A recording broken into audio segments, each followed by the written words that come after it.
فعالیت شکارچی مکار آبرو تحت پوشش مبارزه با نظام جمهوری اسلامی. روایتی از مکارترین آدم تاریخ که برای بی‌آبرویی و تلکه کردن مردم بیگناه انزلی از انجام هیچ فعل شنیعی دریغ نکرد.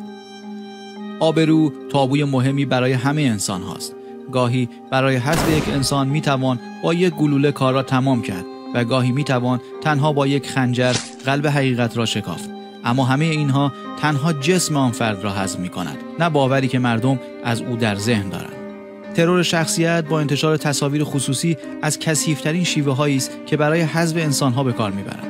در این روش با انتشار محتوای کاملا خصوصی باورهای مثبت مردم را نسبت به فرد مورد نظر هدف قرار داده تا ذهنیت‌ها را نسبت به او منفی کنند. این دقیقاً همان کاری است که این روزها نجاساتی چون صادق صیاد انجام می‌دهند. این روزها دیگر نقاب فریب از چهره صادق صیاد، این تروریست مجازی برداشته شده. حالا دیگر هیچ شکی برای مردم انزلی باقی نمانده که این جرثومه فساد نه در راستای منافع ملی و یا مردم انزلی، بلکه صرفاً در جهت سفیدشویی خود و باند پشت سرش که با استفاده ابزاری از او به دنبال تخریب و ترور رقبا هستند، مطالبی بر علیه نظام منتشر می‌کند. صادق صیاد بیش از مبارزه با نظام با شرافت انسان‌های بیگناهی مبارزه می‌کند که اکثر آنها عملاً هیچ ارتباطی با حاکمیت و حکمرانی ندارند و افرادی کاملاً عادی و بیگناهی هستند که صرفاً یا فریب خورده و یا در دام افتاده‌اند. این تروریست مجازی در طی 2 سال گذشته خود را در قالب یک مبارز و مخالف نظام جمهوری اسلامی به مردم انزلی و گیلان عرضه کرده است. ادعایی که البته هرگز انزلیچی‌ها آن را باور نکردند. اما همه مبارزه‌ای که او انجام می‌دهد در راستای تامین منافع باندی خاص و تسویه حساب‌های شخصی با افراد آبرومند و با اعتبار انزلی است. تولید چت‌های جنسی و تهدید افراد به بی‌آبرویی تحت پوشش مخالفت با جمهوری اسلامی به تجارتی پرسود برای یک زباله طرد شده تبدیل شده است. پس ماندی که هیچ هنری به جز لجن پراکنی، ترور شخصیت و شرخری مجازی در چنته ندارد. تخریب چهره افراد بیگناه به دلیل مشکلات شخصی و زدن برچسب‌های حکومتی به مخالفین خود تنها فعالیت مستمری است که صادق شیاد در طی 2 سال گذشته پس از فوت مرحوم مهسا امینی انجام داده. اقداماتی که در پس آن باج‌خواهی‌های کلانی صورت می‌پذیرد و در نهایت افرادی که تن به پرداخت باج‌های چند هزار دلاری نمی‌دهند را بی‌آبرو می‌کند. بی‌آبرویی با اجیر کردن فاحشه‌ای مجازی که به خلوت همشهریانش می‌فرستد تا از طریق این دام بتواند راهی جهت اخاذی از آنها پیدا کند و با این روش هزینه خروج از منجلاب ترکیه را برای خود فراهم کند. صادق صیاد در زندانی به وسعت جهان گرفتار شده و تنها در خیال خود تصور می‌کند دوری از ایران راه ادامه زندگی فاضلابی اوست، در حالی که روح و روان خراشیده مردم انزلی و تلاش‌های او برای لکه‌دار کردن حیثیت انسان‌های بیگناه هیچ جای امنی برای او در این جهان باقی نخواهد گذاشت.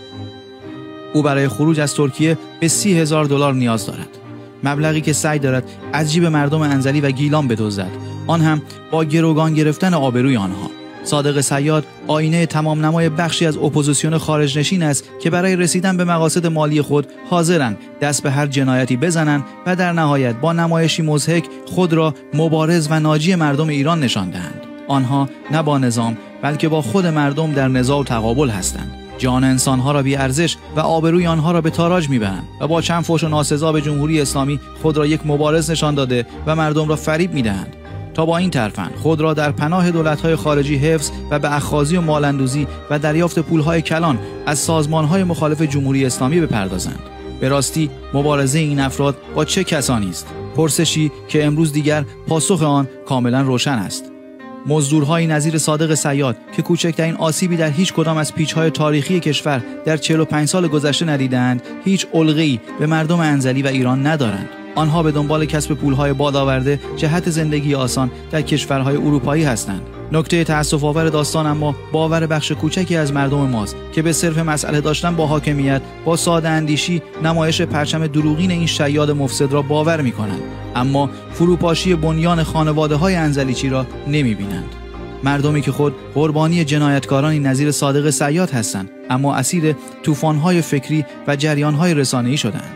این روزها دیگر خانواده‌ای در انزلی وجود ندارد که زخمی از این روباه مکار نخورده باشد و روزی نیست که آبروی انسانها به بهانه‌های واهی ارتباط با حکومت توسط این تروریست مجازی لگدمال نشود. این مبارزه نهایی ما با شروری مجازی به نام صادق صیاد است که از کوچه‌های خلوت ازمیر آبروی مردم انزلی را به حراج گذاشته و با چند توهین به سران حکومت از شما گدایی اعتبار می‌کند. مبارزه‌ای بین خیر و شر. شما مردم شریف تصمیم خواهید گرفت که در کدام سمت این منازعه تاریخی قرار بگیرید. این آغازی است بر پایان عصر تروریستی مجازی به نام صادق صیاد.